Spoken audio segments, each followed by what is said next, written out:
Miaga tung ni do haku mong mo nga anu it ko tu vongon diti o songu na zau mama lati onu ko zo ko mo zo no pigi na va anditi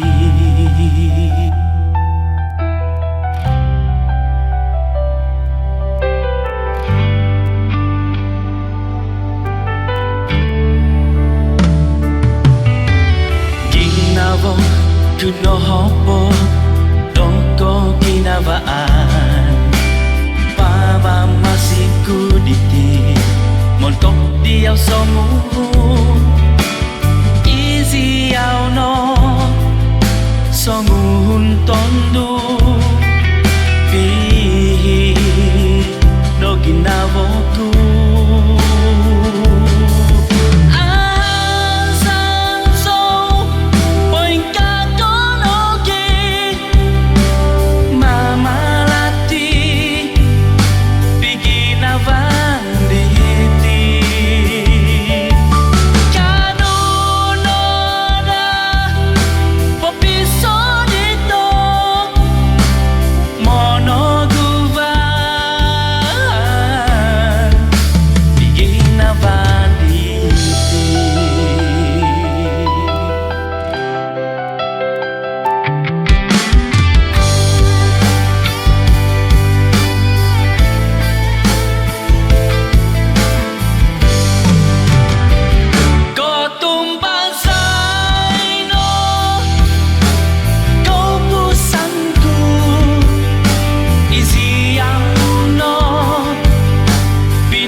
hopot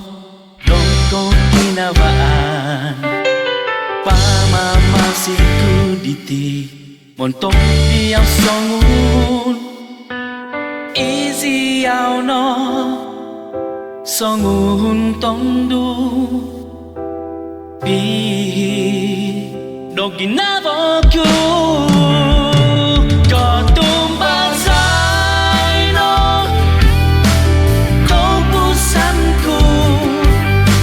Iziau no